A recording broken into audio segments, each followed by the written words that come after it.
Tripit Basketball. Nggak ada podcastnya, tapi ya kelihatannya ini masih dalam bentuk podcast gitu.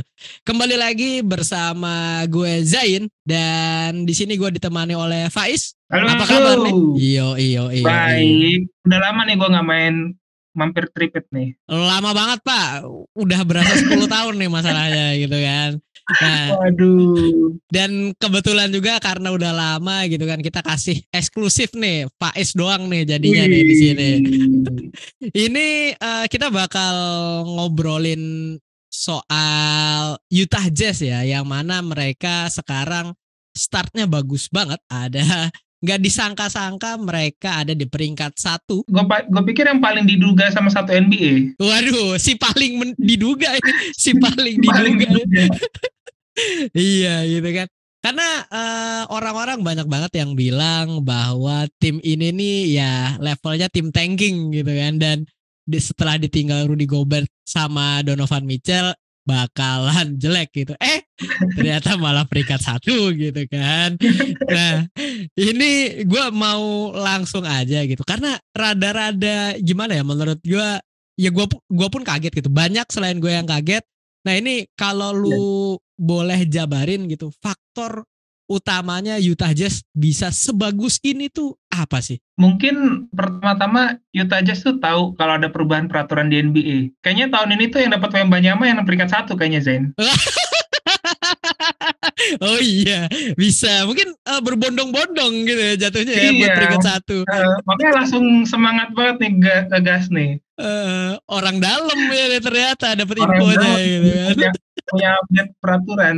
Sebenarnya sih kalau kita lihat lagi satu-satu nih, misalnya kita lihat sebenarnya nih kalau dilihat nih Utah Jazz tuh punya tim yang cukup dalam sebenarnya. Dalam artian nggak jelek. Jadi lu punya pemain-pemain kan, apalagi kemarin kan secara trade tuh datengin banyak pemain kalibernya udah memang level NBA gitu. Jadi pemainnya secara rotasi dia tuh paling nggak punya 10 pemain yang bisa main di level NBA, dan itu tipe-tipenya banyak shot kreator gitu. Itu jadi satu nilai plus. Jadi si pelatih ketika ngeramu tim, standarnya udah ada nih, gue nggak perlu latih banyak gitu. Karena banyak pemain veteran juga. Terus yang kedua itu faktornya mereka itu tim yang penuh energi sih. Penuh energi, banyak main di transisi. Terus ketiga faktornya itu pemain-pemainnya itu dia punya secara psikologis mental untuk membuktikan ke orang lain tuh tinggi, karena kan ini dibilang ini tim papan bawah nih, lo nggak bisa apa-apa, lo cuma filler doang nih, apalagi kan si Jazz juga masih jualan kan, itu mental pembuktiannya itu ada gitu. Terus yang keempat sih faktor coachnya juga menarik juga sih, nanti kita bahas lagi. Bener banget. Ini kan kita perlu ada sedikit kayak apa ya, pengetahuan umum lah soal angka gitu kan, soal Utah Jazz ini. Karena mereka tadi yang lu bilang energinya oke gitu kan. Mereka ini sebenarnya memimpin ya, maksudnya di tim gitu kan. Mereka ini memimpin assist per game selama franchise mereka gitu dalam 35 tahun terakhir dengan assist per gamenya ini 27,9. Ini the best ya, maksudnya rekor terbaik mereka ya semenjak 3 dekade lalu gitu kan. Dan juga mereka leading di kalau nggak salah poin ini ya, poin per game gitu kan. 118,8. Starter mereka terus shooting percentage-nya itu ada di angka 60%. Nah ini ngobrol-ngobrol soal starter nih, gue pengen nanya dulu nih, ada nggak nih pemain yang menurut lu berperan penting di start bagus Utah Jazz ini nih? Kalau berperan penting di starter 3 nama sih dari gua. Satu paling utama tuh yang paling kelihatan nih Lauri Markkanen. Betul. Terus kedua itu sebenarnya Jordan Clarkson, itu kelihatan banget. Dan ketiga tuh sebenarnya yang mungkin nggak gitu kelihatan di depan layar tuh Mike Conley. Mungkin kita dari Mike Conley dulu lah ya. Soalnya kita bisa melihat ini kan 8 assist per game nih. Itu penyumbang assist terbanyaknya di tim nih. Mike Conley sebenarnya di sini dia udah mulai nunjukin nih, kalau misalnya kayak mungkin kayak tadi gue bilang ada semangat buat dia biar tim-tim lain ngelirik dia juga sih. Dia nunjukin dia punya leadership di atas lapangan dan di luar lapangan gitu. Dan dia juga udah mulai balik ke versi Mike Conley yang lebih fit gitu. Dalam artian dia playmaking-nya balik lagi, terus dari kecepatannya juga udah mulai kelihatan udah mulai terjaga nih, nggak terlalu kedodoran. Mungkin efek awal musim juga gitu. Dan dari segi kematangan kan dia udah nunjukin juga kalau dia memang pemain veteran yang udah main 10 musim lebih di NBA juga gitu. Jadi memang dia memberikan kematangan dan kenyamanan buat pemain-pemain lain sih. Ini ada gua, lo tenang aja, bola nggak bakal lebih aman nih ada gua di sini gitu. Bukan Di situ Westbrook sih ya soalnya nggak aman gitu kan. dan dia kan syutingnya juga bagus juga kan. Ya, kembali lagi bukan si ya udahlah ya. terus terus yang kedua nih tadi. Ini kan tadi kita bahas si siapa Mike Conley gitu. Yang pemain keduanya siapa tadi? Clarkson. Jordan Clarkson tuh menurut gue pemain terpenting kedua di dalam di tim Utah Jazz karena dia kalau tim udah agak bingung tuh ketika lo lagi half court situation dia tuh sering jadi orang yang membuat tembakan jadi shot kreatornya gitu. Selain Lauri Markkanen. Jadi ketika udah mulai bingung ke siapa kasih ke Jordan Clarkson dan dia sekarang lebih bagus lah dibanding kemarin-kemarin gitu mainnya, dibanding musim-musim kemarin gitu. Sebentar, lu bilang bahwa Jordan Clarkson mainnya lebih bagus dibanding musim-musim sebelumnya nih. Yang mana musim sebelumnya kita tahu sendiri nih, dia kan sempat menangin Six Man of the Year dan juga ya bener volume scorer ya, come off the bench gitu. Nah ini gimana nih, lu bisa lebih detail lagi nggak tadi? Nah, kenapa gue bilang Jordan Clarkson mainnya lebih bagus dari musim sebelumnya? Karena oke, dia tuh musim sebelumnya jadi Six Man of the Year gitu, pernah jadi Six Man of the Year. Oh, dari segi poin kita udah tahu lah dia bagus gitu.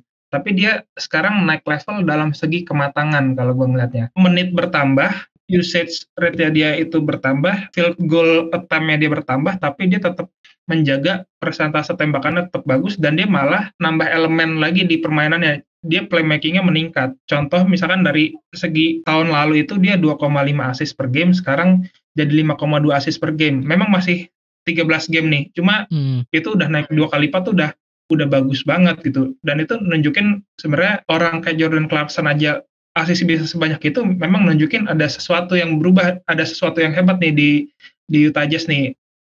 Terutama dari pergerakan bolanya gitu. Jadi dia lebih matang sih, nggak melulu maksa, gue harus nembak nih. Tapi dia bisa mencari mana sih kemungkinan yang menghasilkan poin lebih tinggi. Itu poin yang penting sih menurut gue. Jadi dia lebih matang sih. Ya, secara basketball IQ-nya meningkat gitu ya berarti ya. Iya. Dari visi permainan udah kelihatan makin bagus lah. Oke. Dan ini we're gonna talk about elephant in the room ya, yang jadi sekarang karena kan kita melihat kota Utah ini adalah masyarakatnya dengan persentase kulit putih paling banyak gitu. Jadi kayaknya wajar nih pemain bintangnya sekarang Lauri Markkanen. Nah ini feels like home feels like home gitu kan. Nah ini gue pertama mau nanya dulu gitu kan. Apakah mungkin Lauri ini masuk All Star musim ini? Itu yang pertanyaan pertama gue. Itu mungkin selama dia belum di shutdown sama Utah Jazz sama Danny Ainge. Oke. Itu iya oke. Itu faktor orang dalam ternyata ya yang bikin. Iya. Kalau aturannya masih tetap paling atas buat dapat Wemba nyaman nih, kemungkinannya terbuka buat Lauri. Oke. Nah dan maksudnya soal Lauri ini kenapa nih kok dia bisa? Kita kan tahu nih dari awal karirnya di Bulls gitu kan. Dia struggle dan juga ada tambahan cedera juga ya. Terus juga di Cavaliers walaupun musim kemarin bagus gitu. Tapi role-nya dia kan gak segede ini gitu. Maksudnya apa yang bisa lo ambil nih dari evolusi Lauri sendiri nih? Sebenarnya Lauri Markkanen memang dia kelihatan kayak belum bisa begitu beradaptasi dengan sistemnya NBA atau sistem yang di Bulls pada saat itu waktu pas awal di Bulls itu kayak ngerasa ini kayak dia nggak cocok deh di situ gitu. Maksudnya kayak apa yang diinginkan sama pelatih itu beda sama yang sebenarnya bisa diberikan sama Lauri gitu. Entah dia cuma jadi corner shooter doang atau entah dia jadi ya nggak dapat bola gitu. Cuma memang sebenarnya peningkatan Lauri udah mulai kelihatan di musim lalu di Cleveland. Benar.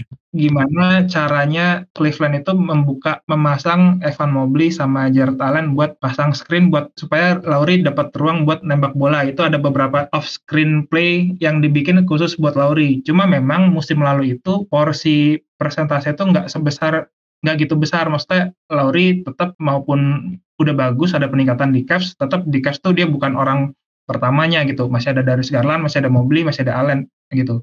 Nah, pas dipindah ke Utah Jazz, dia langsung jadi the big guy-nya nih, big guy-nya huruf kapital semua.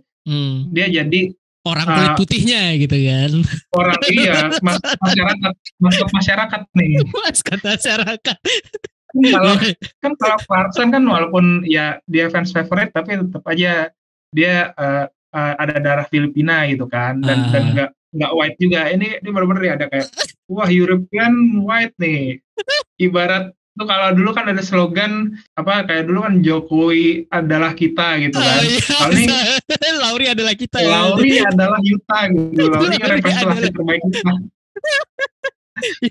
Soalnya pas banget gitu kan. Mungkin Donovan Mitchell gitu kan pindahnya ya ke Cleveland juga cocok gitu kan.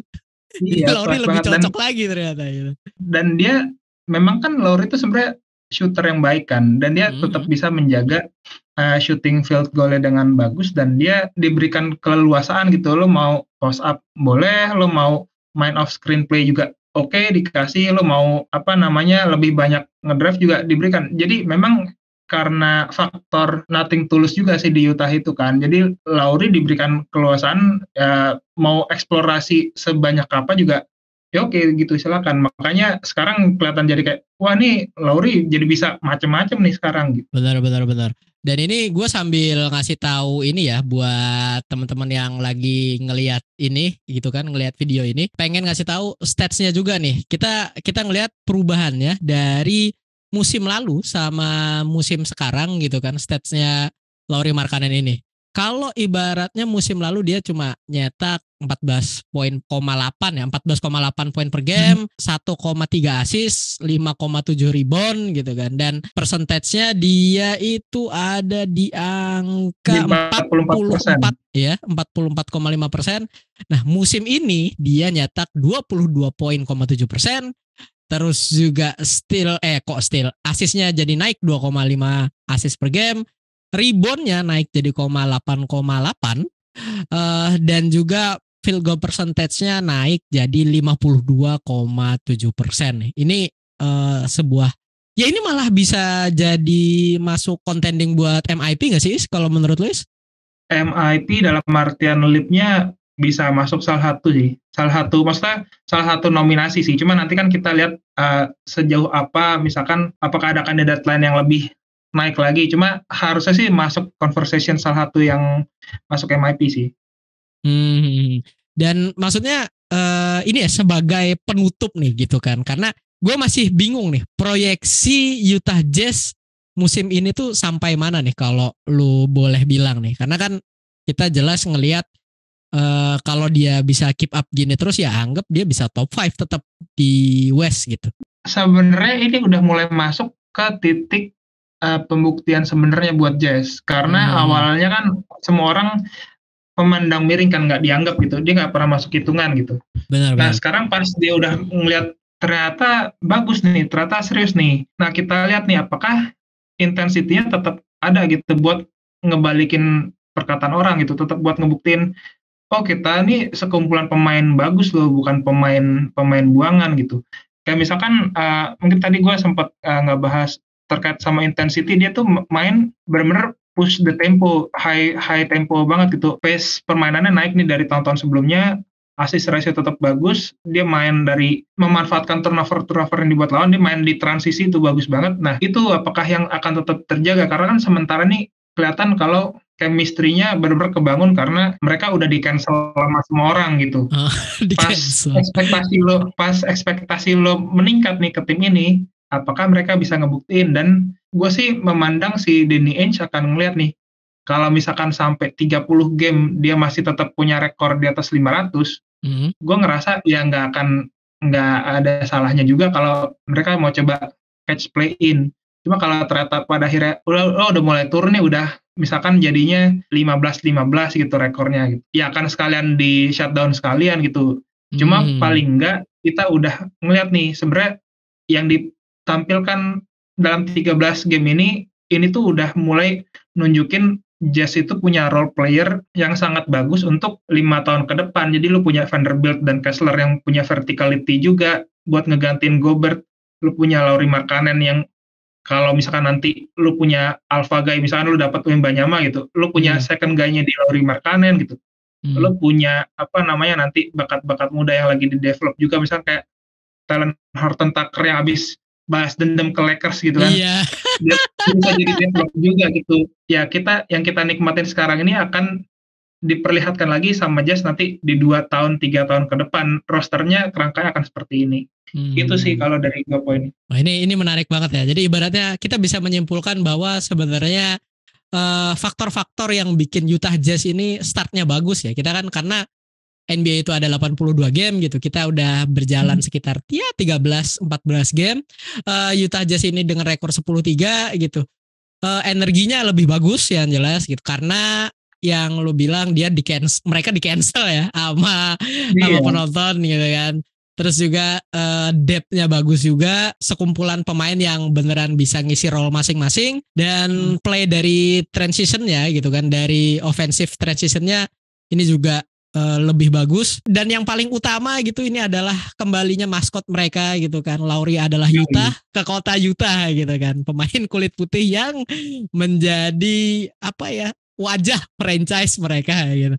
Nah, ini untuk video kali ini kita mungkin karena ini video yang berawal dari setelah episode ke-100 ya.